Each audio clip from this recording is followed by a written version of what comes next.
வணக்கம். பொன்னியின் செல்வன் அத்தியாயம் 27. ஆஸ்தான புலவர்கள். பராக் பராக், இதோ வருகிறார்கள் புலவர் பெருமக்கள், கவிஞர் சிகாமணிகள், தமிழ் பெருங்கடலின் கரை கண்டவர்கள், அகத்தியனாரின் வழிவந்தவர்கள், தொல்காப்பியம் முதலிய சங்க நூல்களை கரைத்து குடித்தவர்கள், சிலப்பதிகாரம் முதலிய ஐம்பெரும் காவியங்களை தலைகீழாக படித்தவர்கள், தெய்வ தமிழ் மறையான திருக்குறளையும் ஒரு கை பார்த்தவர்கள், இலக்கியம் கண்டதற்கு இலக்கணம் அறிந்தவர்கள், இலக்கணம் கூறியதற்கு இலக்கியம் தெரிந்தவர்கள், தாங்களே சுயமாகவும் கவி பாட வல்லவர்கள். அவர்கள் ஒவ்வொருவரும் எழுதிய கவிகள் அடங்கிய ஏட்டு சுவடிகள் கோடானு கோடி கரையான்களுக்கு பல்லாண்டு உயிர் வாழ்வதற்கு உணவாகும் என்றால் பார்த்து கொள்ளுங்கள். புலவர் பெருமக்கள் அவ்வளவு பேரும் கும்பலாக சுந்தர சோழ சக்கரவர்த்தியின் சன்னிதானத்திற்கு வந்து சேர்ந்தார்கள். வாழ்க வாழ்க, ஏழுலகமும் ஒரு குடையின் கீழ் ஆளும் சுந்தர சோழ மகா சக்கரவர்த்தி வாழ்க, பாண்டியனை சுரம் இறக்கின பெருமான் வாழ்க, புலவர்களை புறக்கும் பெருமான் வாழ்க, கவிஞர்களின் கதியான கருணை வள்ளல் வாழ்க, பண்டித வத்சலராகிய பராந்தக சக்கரவர்த்தியின் திருப்பேரர் நீடூழி வாழ்க என்று வாழ்த்தினார்கள். இந்த கோஷங்களையும் கூச்சல்களையும் சுந்தர சோழர் அவ்வளவாக விரும்பவில்லை. எனினும் அதை வெளியில் காட்டிக்கொள்ளாமல் தமது நோயையும் மறந்து வந்தவர்களை வரவேற்பதற்காக எழுந்திருக்க முயன்றார். உடனே சின்ன பழுவேட்டரையர் முன் வந்து, பிரபு, புலவர்கள் தங்களை தரிசித்து மரியாதை செலுத்திவிட்டு போக வந்திருக்கிறார்களே அன்றி தங்களுக்கு சிரமம் கொடுக்க வரவில்லை. ஆகையால் தயவு செய்து தங்களை சிரமப்படுத்திக் கொள்ள கூடாது என்றார். ஆம் ஆம், அரசர்க்கரசே, சக்கரவர்த்தி பெருமானே, தங்களுக்கு சிறிதும் சிரமம் கொடுக்க நாங்கள் வந்தோம் இல்லை என்றார் புலவர்களின் தலைவராகிய நல்லன் சாத்தனார். உங்களை எல்லாம் நெடுநாளைக்கு பிறகு பார்ப்பதில் எனக்கு மிக்க மகிழ்ச்சி. அனைவரும் அமர வேண்டும், சில பாடல்கள் சொல்லிவிட்டு போக வேண்டும் என்றார் தமிழன்பரான சக்கரவர்த்தி. தரையில் விரித்திருந்த ரத்தின ஜமக்காலத்தில் எல்லோரும் உட்கார்ந்தார்கள். அதுதான் சமயம் என்று நமது வீரன் வல்லவரையனும் புலவர் கூட்டத்துடன் கலந்து உட்கார்ந்து கொண்டான். தான் சொல்ல விரும்பியதை முழுதும் சக்கரவர்த்தியிடம் சொல்லாமல் போக அவனுக்கு மனம் இல்லை. சந்தர்ப்பம் ஒருவேளை மறுபடி கிடைத்தால் சொல்லிவிட்டு போகலாம் என்று எண்ணி உட்கார்ந்தான். இதை சின்ன பழுவேட்டரையர் கவனித்தார். அவருடைய மீசை துளித்தது. முதலில் அவனை வெளியில் அனுப்பிவிடலாமா என்று நினைத்தார். பிறகு அவன் அங்கே தம்முடைய கண்காணிப்பில் இருப்பதே நலம் என்று தீர்மானித்தார். எனவே அவனை பார்த்தும் பார்க்காதது போல் இருந்தார். இந்த புலவர்கள் சென்ற பிறகு அவனை வெளியே அழைத்துச் சென்று அவன் மகாராஜாவிடத்தில் சொன்ன செய்தி என்னவென்பதை நன்கு தெரிந்து கொள்ள விரும்பினார். அபாயம் அபாயம் என்ற அவனுடைய குரல் அவர் காதில் இன்னும் ஒலித்துக் கொண்டே இருந்தது. புலவர்களே, தமிழ் பாடல்கள் கேட்டு அதிக காலமாயிற்று. என் செவிகள் தமிழ் பாடலுக்கு பசித்திருக்கின்றன. உங்களில் எவரேனும் புதிய பாடல் ஏதேனும் கொண்டு வந்திருக்கிறீர்களா என்று சக்கரவர்த்தி சுந்தர சோழர் கேட்டார். உடனே ஒரு புலவர் சிகாமணி எழுந்து நின்று, பிரபு, உலகபுரத்தில் தங்கள் திருப்பெயரால் விளங்கும் சுந்தர சோழ பெரும் பள்ளியிலிருந்து அடியேன் வந்தேன். சிவநேச செல்வராகிய தாங்கள் பௌத்த மடாலயத்துக்கு நிபந்தம் அளித்து உதவியதை இந்த தமிழகமெங்கும் உள்ள பௌத்தர்கள் பாராட்டி போற்றுகிறார்கள். தாங்கள் உடல் நோயுற்றிருப்பது அறிந்தது முதல் பிஷுக்கள் மிக்க கவலை கொண்டு தங்கள் உடல் நலத்துக்காக பிரார்த்தனை நடத்தி வருகிறார்கள். அந்த பிரார்த்தனை பாடலை இவ்விடம் சொல்ல அருள் கூர்ந்து அனுமதி தர வேண்டும் என்றார். அப்படியே சொல்ல வேணும், கேட்க காத்து கொண்டிருக்கிறேன் என்றார் சக்கரவர்த்தி. புலவரும் பின்வரும் பாடலை இசையுடன் பாடினார். போதியன் திருநிழல் புனித நிற்பரவுதும் மேதகு நந்திபுரி மன்னர் சுந்தர சோழர் வன்மையும் வனப்பும் திண்மையும் உலகிற் சேர்ந்து வாழ்கெனவே. பாடலை கேட்டதும் புலவர்கள் அத்தனை பேரும் நன்று நன்று என்று கூறி தங்கள் பாராட்டுதலை தெரிவித்தார்கள். புத்தர்கள் இவ்வளவு நன்றியுடையவர்களாக இருப்பது வியப்பு வியப்பு என்றார் ஒரு வீர சைவ கவிராயர். ஆம், அது வியப்பான காரியம்தான். உலகபுரம் புத்த மடத்துக்கு நான் செய்த சேவை மிக அற்பம். அதற்கு இவ்வளவு பாராட்டு வேண்டுமா என்றார் மன்னர். சக்கரவர்த்தியின் வன்மை திறத்தை அனுபவித்தவர் யார்தான் என்றென்றைக்கும் நன்றி செலுத்தி பாராட்டாதிருக்க முடியும்? இந்திரனும் சூரியனும் சிவபெருமானும் கூட தங்களுடைய வன்மையின் பயனை அனுபவித்திருக்கிறார்கள் என்றார் மற்றொரு புலவர் சிரோமணி. சுந்தர சோழர் முகத்தில் புன்னகை தவள, அது என்ன, இந்திரனும் சூரியனும் சிவபெருமானும் கூடவா? அவர்கள் எதற்காக என்னிடம் நன்றி செலுத்த வேண்டுமாம் என்று கேட்டார். ஒரு பாடல் சொல்ல அனுமதி தர வேண்டும் என்றார் அப்புலவர். அப்படியே நடக்கட்டும் என்றார் மன்னர். புலவர் கையில் கொண்டு வந்திருந்த ஓலையை பிரித்து படிக்கலுற்றார். இந்திரன் ஏற கரி அளித்தார், பரியே லளித்தார், செந்திரு மேனி திதகரற்கு சிவனார் மனத்து பைந்துவி லேற பல்லக்களித்தார், பழையாறை நகர் சுந்தர சோழரை யாவரொப்பார்கள் இத்தொன்னிலத்தே.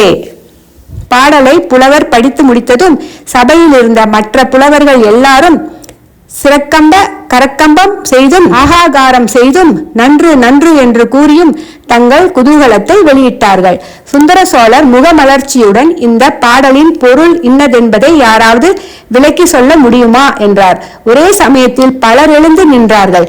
பிறகு நல்லம் சாத்தனாரை தவிர மற்றவர்கள் அனைவரும் உட்கார்ந்தார்கள். நல்லம் சாத்தனார் பாடலுக்கு பொருள் கூறினார். ஒரு சமயம் தேவேந்திரனுக்கும் விருத்திராசுரனுக்கும் போர் நடந்தது. அதில் இந்திரனாருடைய ஐராவதம் இறந்து போய் விட்டது. அதற்கு இணையான வேறொரு யானை எங்கே கிடைக்கும் என்று இந்திரன் பார்த்து கொண்டிருந்தான். கடைசியில் பழையாறை நகரில் வாழ்ந்த சுந்தர சோழ சக்கரவர்த்தியிடம் அவன் வந்து ஐராவதத்திற்கு நிகரான ஒரு யானை வேண்டும் என்று யாசித்தான். ஐராவதத்துக்கு நிகரான யானை என்னிடம் இல்லை, அதைவிட சிறந்த யானைகள் தான் இருக்கின்றன என்று கூறி இந்திரனை தமது யானை கொட்டாரத்துக்கு அழைத்துச் சென்றார். அங்கே குன்றங்களைப் போல் நின்ற ஆயிரக்கணக்கான யானைகளை தேவேந்திரன் பார்த்துவிட்டு எதை கேட்பது என்று தெரியாமல் திகைத்து நின்றான். அவனுடைய திகைப்பை கண்ட சுந்தர சோழர் தாமே ஒரு யானையை பொறுக்கி இந்திரனுக்கு அளித்தார்.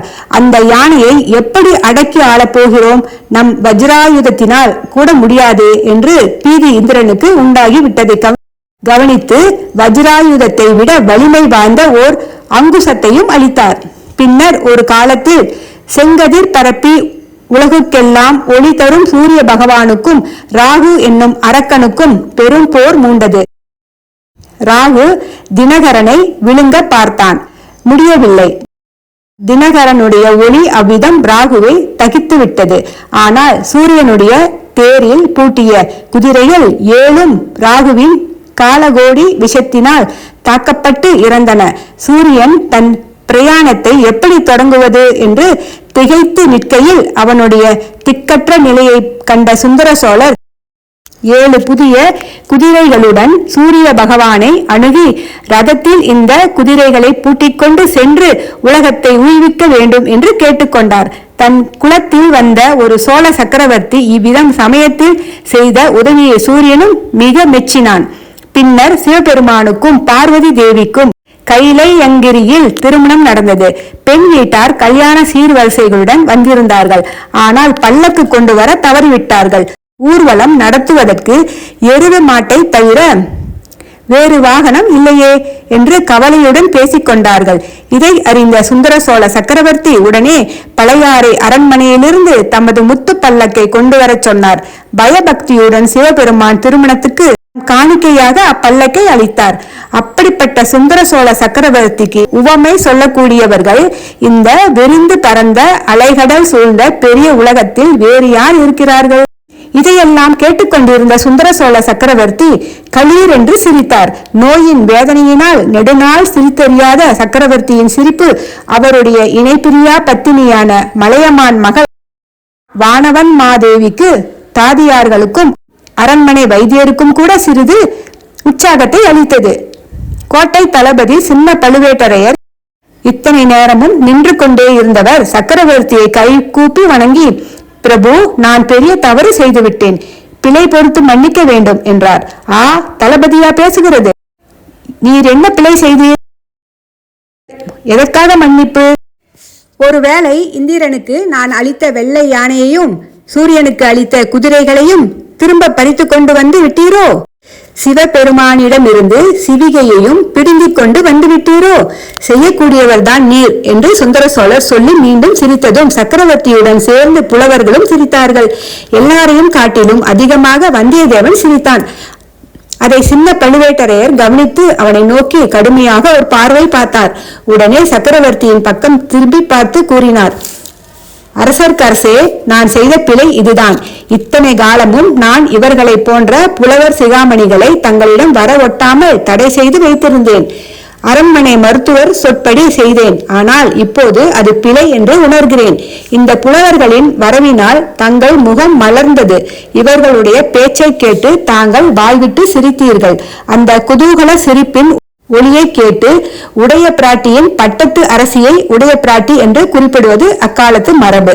முகமும் தாதியரின் முகங்களும் மலர்ந்தன. நானும் மகிழ்ந்தேன். இவ்வளவு குதூகலம் தங்களுக்கு அளிக்கக்கூடியவர்களை இத்தனை நாள் தங்கள் சன்னிதானத்துக்கு வரவொட்டாமல் தடுத்தது என்னுடைய பெரும் பிழைதானே என்றார். நன்று சொன்னீர் தளபதி. இப்போதாவது இதை நீர் உணர்ந்தீர் அல்லவா? வைத்தியர் சொல்லுவதை கேட்க வேண்டாம், புலவர்கள் வருவதை தடுக்க வேண்டாம் என்று உமக்கு நான் அடிக்கடி சொன்னதின் காரணம் தெரிகிறதல்லவா என்றார் சக்கரவர்த்தி. அரண்மனை வைத்தியர் எழுந்து கை கட்டி வாய் புதைத்து ஏதோ சொல்லத் தொடங்கினார். அதை சுந்தர சோழர் சட்டை செய்யாமல் புலவர்களை பார்த்து, இந்த அருமையான பாடலை பாடிய புலவர் யார் என்று உங்களில் யாருக்காவது தெரியுமா? தெரிந்தால் சொல்ல வேணும் என்றார். நல்லன் சாத்தனார் அரசர்க்கரசே. அதான் தெரியவில்லை. நாங்களும் அதை கண்டுபிடிக்க முயன்று கொண்டுதான் இருக்கிறோம். கண்டுபிடித்து அந்த மாபெரும் புலவருக்கு கவி சக்கரவர்த்தி என்ற பட்டம் சூட்டவும் சிவிகையில் ஏற்றி அவரை நாங்கள் சுமந்து செல்லவும் சித்தமாய் இருக்கிறோம். இதுகாரும் எங்கள் முயற்சி பலன் அளிக்கவில்லை என்று சொன்னார். அதில் வியப்பு ஒன்றுமில்லை. 4 வரி கொண்ட பாடலில் இவ்வளவு பெரும் பொய்கள் அடக்கக்கூடிய மகா கவிஞர் தமது பெயரை வெளிப்படுத்திக் கொண்டு முன்வர விரும்ப மாட்டாதானே என்று மகாராஜா கூறியதும் புலவர்களின் திருமுகங்களை பார்க்க வேண்டுமே, ஒருவர் முகத்திலாவது ஈ ஆடவில்லை. என்ன மறுமொழி சொல்வது என்று அவர்களுக்கு தெரியவில்லை. இந்த நிலைமையில் நமது வந்தியத்தேவன் துணிச்சலாக எழுந்து, பிரபு, அப்படி ஒரே அடியாக பொய் என்று தள்ளிவிடக் கூடாது. இல்லாத விஷயத்தை சாதாரண பாமர மக்கள் சொன்னால் அது பொய். ராஜாங்க நிர்வாகத்தில் ஈடுபட்டவர்கள் அவ்விதம் சொன்னால் அது ராஜதந்திர சாணக்கியம். கவிகள் அவ்வாறு கூறினால் அது கற்பனை, அணி அலங்காரம், இல்பொருள் ஊமை என்றான். புலவர்கள் அத்தனை பேரும் அவன் பக்கமாக பார்த்து நன்று நன்று என்று உற்சாகத்துடன் ஆர்ப்பரித்தார்கள். சக்கரவர்த்தியும் வந்தியத்தேவனை உற்று நோக்கி, ஓ, நீ காஞ்சியிலிருந்து ஓலை கொண்டு வந்தவன் அல்லவா? கெட்டிக்கார பிள்ளை, நன்றாக என்னை மடக்கி விட்டாய் என்றார். பிறகு சபையை பார்த்து, புலவர்களே, பாடல் மிக அருமையான பாடலாக இருந்தாலும் அதை பாடியவரை கண்டுபிடிக்க வேண்டிய சிரமமும் அவருக்கு கவி சக்கரவர்த்தி என்னும் பட்டம் சூட்ட வேண்டிய அவசியமும் இல்லை. இதை பாடிய புலவரை எனக்கு தெரியும். ஏற்கனவே அவருடைய சிரசின் பேரில் தூக்க முடியாத கனமுடைய சோழ சாம்ராஜ்ய மணிமகுடம் உட்கார்ந்து அழுத்திக் கொண்டிருக்கிறது. புது சக்கரவர்த்தி, திரிபுவன சக்கரவர்த்தி, ஏழுலக சக்கரவர்த்தி என்னும் பட்டங்களையும் அந்த கவிராயர் சுமக்க முடியாமல் சுமந்து கொண்டிருக்கிறார் என்றார் சுந்தர சோழர். இதை கேட்ட புலவர்கள் அத்தனை பேரும் ஆச்சரிய கடலில் மூழ்கி தத்தளித்தார்கள் என்று கூறினால் அதை வாசகர்கள் பொய் என்று தள்ளிவிடக் கூடாது. ஆசிரியரின் கற்பனை அணி அலங்காரம், இல்பொருள் உவமை என்று இவ்விதம் ஏதாவது ஒரு வகை இலக்கணம் கூறி ஒப்புக்கொள்ளத்தான் வேண்டும். நன்றி.